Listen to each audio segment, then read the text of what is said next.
The situation at the moment looks pretty bleak. Officials are saying that if the government stays where it is, then there'll be no talks in December or March or indeed ever, because the government has to face its commitments. If it leaves the EU with what it sees as a gaping hole in its budget, then there'll be no deal. And no deal really does mean no deal, just like leave means leave. So when David Davis says that no deal can mean we have a deal on aviation, for example, the EU says no. No deal means just that. You have to, every single part of a deal has to be approved by the European Parliament. It can't be negotiated at the last minute. And if there are no financial commitments forthcoming, that means there's no vote either. So the ambition was that trade talks would start in December. What you're saying is you're not getting that sense from people you're speaking to in Brussels. That's right. There's a sense that the Prime Minister's been backtracking since the Florence speech, which was positive in itself. But since then, ministers have been giving different signals. There are some signals that the British government has been backtracking on citizens' rights guarantees, which is worrying. As I say, May doesn't think that she can go further on financial commitments, but the EU leaders are saying, well, they can't go further than they did in October. So we're at a stage of a kind of an impasse. Richard Tice, this is worrying, isn't it? Given that if we don't start trade talks in December, the next opportunity, I think, is March, and suddenly the window for negotiating an effective working relationship with the rest of Europe becomes much, much smaller, much more challenging. Well, I mean, the reality is that, Brussels would say that, wouldn't they? That's part of the negotiating process. But what the British government must clearly set out is we're not going to negotiate against ourselves. We've made a very generous offer in the Prime Minister's Florence speech, and it's actually now for the EU to respond to it. And the truth is, if they don't want to start serious trade talks in December, then actually there's an advantage for that, because we then get the clarity that actually they really don't want to do a deal. They want to trap us into a really, really bad deal.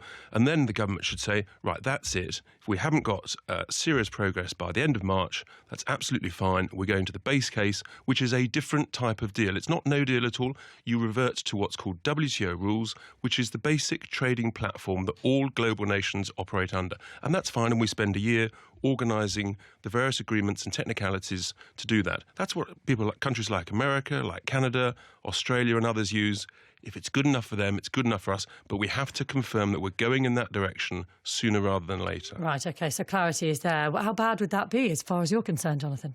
That is a total disaster. To be clear, if a no deal means instantly tariffs, a hard Irish border, a plunging pound, a lorry parks in Dover, and that's not all. Really and that's such scaremongering nonsense. Not scaremongering. It's Project Fear around 5 or 6. We've lost count. It is not scaremongering, because basically it's very clear legally. If you have no deal, that means you are outside every EU treaty, body, and law. That means so we deposit our schedule of commitments with the WTO.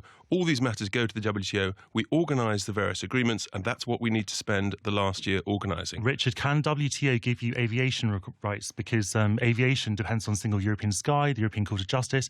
If you are outside of the EU with a no-deal scenario, you literally cannot fly a plane between London and Madrid. That is such nonsense. It's not nonsense. It is, and people like Willie Walsh have confirmed that it's nonsense. The government has confirmed it's nonsense.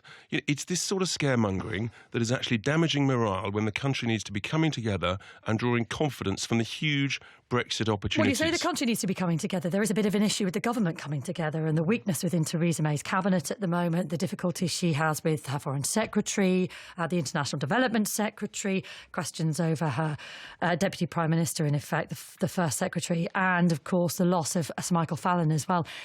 She is not at her strongest in order to go in. Correct. That's absolutely right, Rachel. And it would appear that officials in Brussels are well aware of that. They are. Sure, but the reality is what is needed is leadership. And the reason that, people feel that we're in a bit of a pickle at the moment, frankly, is because there's not strong enough leadership from the government ministers to make it absolutely clear that if we haven't made progress by X date, then we're going to revert to the alternative base case scenario. At the moment, it's left too much in the air, and because the government hasn't published the WTO plans, how it would work, people don't have the confidence as to how it would work, and that is leading to slipping morale. And that's why the government's got to get on with it, publish these plans and say, this is where we're going to, and if we haven't achieved something by X date, we believe the latest end of March, then we move to WTO. That's a different type of deal, but it's perfectly acceptable as a base case. Jonathan, can I ask you about this suggestion that we are happier people now since the referendum? Whitehall statisticians said yesterday they'd recorded a material rise in 3 measures they use to track personal well-being in their first set of full-year figures since the referendum. We are not merely happier, we're more satisfied with life, and we are more likely to feel that what we do is worthwhile. The only blip in the data is apparently in measures of anxiety, which have crept up now. How all those things can be present at the same time, I'm not entirely sure. But what does that tell us, do you think, about the way we're approaching our future as a nation? Obviously, it's nice that people are feeling comfortable about the future. I think if I understood the reports, it's more England that's feeling upbeat. And England, outside London, was also the region that voted most strongly for Brexit. So maybe other voters are feeling slightly less sort of upbeat about the future. But of course, Brexit hasn't happened yet. Even though the growth is still flatlining, we have high employment, for example, things aren't going badly. If we have a no-deal scenario, and even if we have a bad deal, so to speak, but if we have a no-deal scenario, that changes overnight. And I just have to come back to what Richard was saying, because the WTO is not going to solve our problems. And you have slipping morale, but it's much worse of the no-deal scenario when you have a country on its knees. And there are certain things that Brexit simply can't answer. So the WTO issue cannot solve aviation. The British Airline Pilots Association have confirmed what I said. There's no aviation. Okay. And the other thing is about radiotherapy. No one's talking about radiotherapy. If you're outside Euratom, which is the nuclear agency, then radiotherapy is severely curtailed because radioisotopes may not be able to come at the level they are. A very quick final thought from Richard Tice. How's your well-being at the moment? Mine's fantastic, and the good news is for listeners, it's all thanks to Brexit, not despite Brexit. Thank you very much. You didn't frankly have the balls to put country before party.